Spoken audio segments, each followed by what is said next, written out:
Hello दोस्तों, स्वागत है आपका टेक्स्ट बुक यूट्यूब चैनल पर और स्वागत है आपका इस सेशन में जहां पर आज हम बात करने वाले हैं एसएससी सिलेक्शन पोस्ट फेज 13 का आंसर की कब आएगा। ये लेकर बहुत लोगों को डाउट था, इस पर हम लोग बात करेंगे। लेकिन उससे पहले मैं आपको बताना चाहूंगा ये छोटा सा सेशन रहेगा 4 से 5 मिनट का और आप सभी लोग शेयर कर दीजिएगा सेशन को।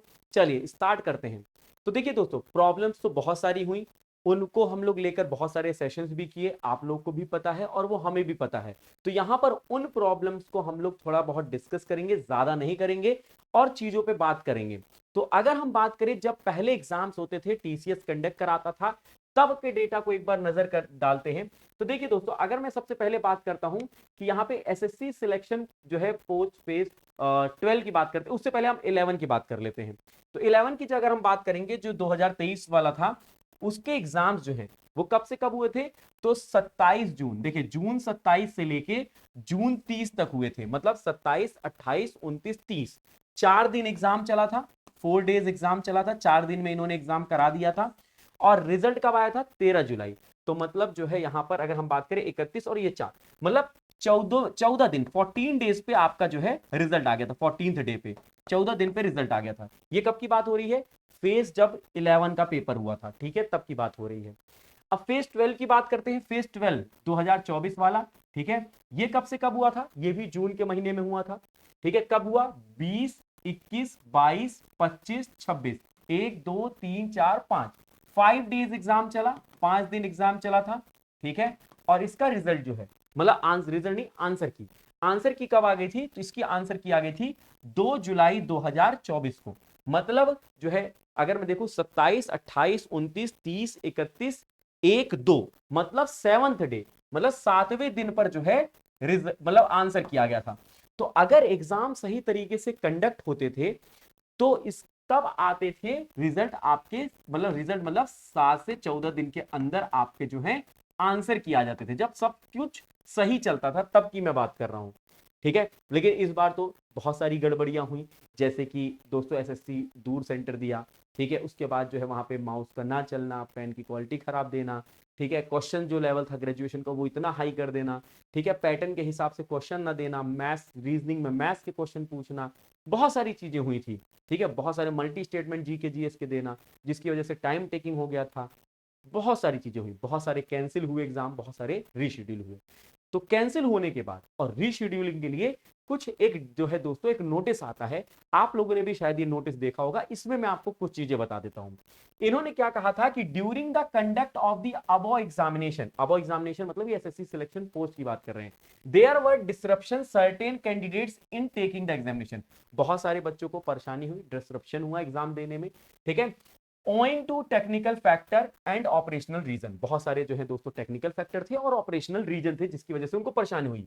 Many such candidates were identified and in order to provide a fair opportunity, ऐसे बहुत सारे बच्चे पाए गए हैं, इसलिए हम उनको जो है एक फेयर अपॉर्चुनिटी देना चाहते हैं। They were reschedule and accommodated subsequent shift till 1 August, बहुत सारे बच्चों को उस समय जो है अकोमोडेट कर दिया गया था और जो है 1 अगस्त से पहले उनको रीशेड्यूल कर दिया गया था। इन एडिशन ऑन 2 अगस्त 2025 जो है exams were conducted in 3 shift for must such candidate, उनके लिए जो है दोस्तों 1 अगस्त को आपको पता है इस बार जो है 24 जुलाई से लेके 1 अगस्त तक पेपर होना था। लेकिन इन्होंने कहा कि बहुत सारे बच्चे परेशान हुए, डिसरप्ट हुआ उनका पेपर, जिसकी वजह से इन्होंने एक और दिन एग्जाम लिया, ठीक है। 3 शिफ्टों में एग्जाम, वो था 2 अगस्त, जिसमें 8,000 बच्चे जो है दोस्तों एग्जाम दिए, 8,000 बच्चे 2 अगस्त को। इसके बाद क्या कह रहे हैं? Subsequently on analysis of the log pertaining to all shift held in 2 August, about 55,000 candidates have been identified in respect of whom there are gaps in data, and in order to set the record straight, these candidates deserve the benefit of doubt।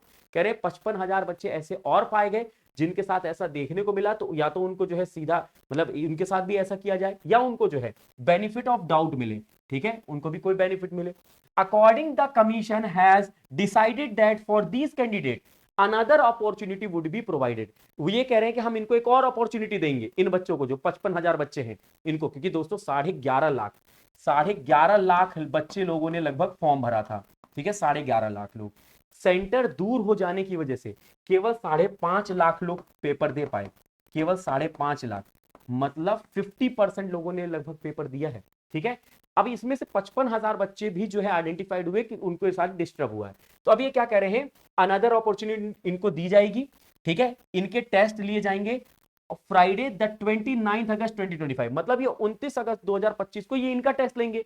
Communication to these identified candidate, मतलब जो ये candidate ढूंढे गए हैं जिनको problem हुई थी, will be assigned a center from among the 3 cities for which they have exercised। वो कह रहे हैं उन बच्चों को वही सिटी देंगे जो उन्होंने 3 सिटी में से सिलेक्ट किया था। ठीक है, their preference on best effort basis and they will be able to download their admission card. वो अपना एडमिट कार्ड डाउनलोड कर सकते हैं 26 अगस्त तक।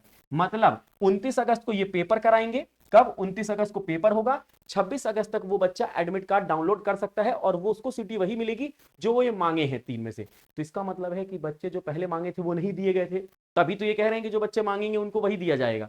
चलिए उस वो बात अलग है। ठीक है, it may be noted that in respect to such candidate due to the reason for which they are being given another chance to take the test, their previous test held during the 24 to 2 August will not be taken into consideration। इन बच्चों का जो इन्होंने paper पहले दिया था उसको consideration नहीं किया जाएगा। किसको कंसीडर किया जाएगा? जब ये 29 तारीख को पेपर देंगे तो उसको कंसीडर किया जाएगा। अब सवाल ये उठता है कि आंसर की कब आएगी आपके, क्योंकि हमने सेशन तो यही करना है। तो याद रखिए, अगर ये बच्चों को अलग से करवाना चाहते हैं, ठीक है, तो इन बच्चों का आंसर किया तो ये रोक के रखेंगे। दो ही चीज हो सकती है, दो सिचुएशन, कि इनका आंसर किया तो दे दें या फिर इनके साथ दें।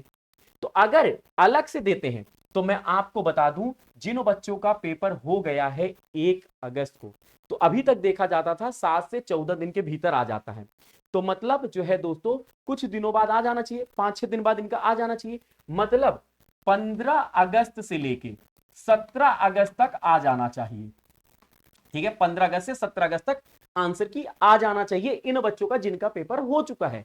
जिनका 55,000 जो बच्चे हैं जिनका पेपर 29 अगस्त को होना है, अगर ये इनके लिए वेट करते हैं तो फिर दोस्तों आंसर की और लेट आएगी। फिर आंसर की कब आएगी? तो अब आंसर की आपके दोस्तों इसमें 7 दिन जोड़ लीजिए, 29 को होगा पेपर, तब आपका जो है दोस्तों सेकेंड वीक ऑफ सितंबर में आंसर की आएगी। सेकेंड वीक ऑफ सितंबर में तब आंसर की आएगी। बट मेरा ऐसा मानना है कि अगर इन बच्चों का पेपर हो गया है तो एटलीस्ट इनको आंसर की दे दिया जाए। ठीक है, और फिर इनका जो है पेपर होगा तो इनको भी आंसर की दे दिया जाए। लेकिन यहां पर एक चीज हो सकती है, एसएससी ये सोचेगी कि आंसर की इनको देकर भी क्या फायदा है, क्योंकि इनका ही पेपर अभी बाकी है, तो क्यों ना इनके बाद ही आंसर की दिया जाए, क्योंकि फिर उसके बाद रिजल्ट की लोग मांग करने लगेंगे कि भाई रिजल्ट आ जाए फिर इसके बाद ये हो जाए। तो इस वजह से हो सकता है तब आपका सेकेंड वीक ऑफ सितंबर जो है दोस्तों चला जाएगा आंसर की। सेकेंड वीक सोचिए, 29 को खत्म होगा, अगर कितना भी फास्ट करेंगे तो 6 सितंबर 5 से जो है आपका 10 सितंबर के बीच में देंगे, है ना। अगर फास्ट भी प्रोसेस करते हैं तो 5th से फिर 10th सितंबर में देंगे, कि इनको लगेगा कि ठीक है भैया हमने पेपर बहुत लेट कराया तो एक काम करते हैं आंसर की, क्योंकि ये आंसर की तो तैयार हो चुकी होगी, इसी का देना है, तो हो सकता है 5 से 6 दिन के भीतर भी दे दिया जाए आपको। तो अब ये एसएससी के ऊपर डिपेंड करता है कि वो कैसे रिलीज करना चाहते हैं, इनके साथ रिलीज करना चाहते हैं या अलग से। मोस्ट प्रोबेबल चांस है कि इनके साथ रिलीज किया जाएगा, क्योंकि दोस्तों फिर ये बच्चे भी क्या कर रहे होंगे, वेट करेंगे, इससे अच्छा इन्हीं के साथ ही दिया जाएगा, ऐसा एसएससी सोच सकती है ये। और फिर आपका सितंबर फर्स्ट वीक में, नॉट सेकेंड वीक, इसको कर लीजिए फर्स्ट वीक, क्योंकि इसको थोड़ा फास्ट प्रोसेस करेंगे तो फर्स्ट वीक ऑफ सितंबर में आपके जो है आंसर की आने के पूरे के पूरे चांसेस बन जाते हैं, अगर वो इसका वेट कर रहे हैं। अगर इसका वेट नहीं कर रहे हैं तब तो ये आपका भी 16-17 जो है तारीख को आ जाना चाहिए। ठीक है, तो यहां पर जो बच्चे पूछ रहे थे तो उनको मैंने आपको बता दिया है कि एक जो है दोस्तों एक होप कि भाई इस तारीख तक आ सकता है, अगर अलग देंगे तो इस तारीख को, अगर साथ में देंगे तो तब तक ये होगा। ठीक है, बाकी हाँ, आप किसी भी एसएससी एग्जाम की तैयारी कर रहे हो तो आप हमारे साथ जुड़ सकते हो। कहां पर? टेक्स्ट बुक सुपर पास लाइव पर, जहां पर एक ही सब्सक्रिप्शन में आप मल्टीपल एग्जाम्स की तैयारी कर सकते हो, जैसे MTS, DSSB jail warder, GD constable, stenographer. यहां पर आपको 300 से ज्यादा एग्जाम्स के कोर्सेज मिलते हैं, जिसमें रेलवे, इंजीनियरिंग, स्टेट, इसमें mock test, previous year question, study notes, और साथ में आपको text book pass pro max मिलता है। आप जो है 5 रुपए के सब्सक्रिप्शन से शुरुआत कर सकते हो। ठीक है, 5 दिन का है। अगर आपको सारी चीज सही लगती है तो आप जो है 3 महीने के सब्सक्रिप्शन के लिए जा सकते हो। अगर नहीं लगती है तो आप तुरंत ही वहां पे अपने पेमेंट मोड से इसको रोक सकते हो। ठीक है, और जो है 12 महीने का 999 का है, 18 महीने का 1399। कूपन कोड है गौरवम, GAURAVM।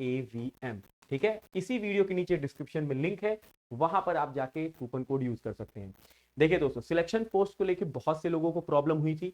इसके लिए हम 31 जुलाई को भी गए थे। ठीक है, डीओपीटी मिनिस्ट्री से भी दोस्तों बहुत सारे अध्यापक बात किए, बहुत सारी प्रॉब्लम्स हुई हैं। आई नो सिलेक्शन पोस्ट वाले बच्चों के साथ भी यही प्रॉब्लम हुई है। सीजीएल वालों के साथ देखते हैं क्या होता है। तो आप कमेंट बॉक्स में जरूर बताइएगा क्या आप सीजीएल के एग्जाम को भी टारगेट कर रहे हो, क्योंकि दोस्तों बहुत सारे सीजीएल वाले बच्चे जो होते हैं वो सिलेक्शन पोस्ट को भी कर रहे होते हैं, ग्रेजुएशन उन्होंने किया होता है, स्टेनो को भी कर रहे होते हैं, सीजीएल को भी कर रहे होते हैं, सीएचएसएल। तो आप एसएससी के किस किस एग्जाम को टारगेट कर रहे हो वो आप जरूर बताइएगा। और आपका जो है किस दिन पेपर हुआ था, कितने क्वेश्चन आपने किए हैं एक्यूरेट, वो आप कमेंट करके बताइएगा कि आपने मैट्रिकुलेशन के किए हैं इतने क्वेश्चन, या फिर जो है आपने टारगेट किया था हायर सेकेंडरी या ग्रेजुएशन, वो भी आप बता सकते हो। तो ये एक छोटा सा सेशन था। आई होप ये सेशन आप सभी को जो है थोड़ा बहुत भी यूजफुल रहा है। तो लाइक करिएगा, शेयर करिएगा और कमेंट बॉक्स में जरूर बताइएगा कि आपने कौन से जो है सिलेक्शन पोस्ट के इसको टारगेट किया, मैट्रिकुलेशन, हायर सेकेंडरी या ग्रेजुएशन, और कितने क्वेश्चन आपने एक्यूरेट किए। मिलते हैं अगले सेशन में, तब तक के लिए रखिएगा अपना ख्याल। ऐसे और अपडेट्स के लिए जुड़े रहेगा हमारे साथ टेक्स्टबुक यूट्यूब चैनल पर। धन्यवाद।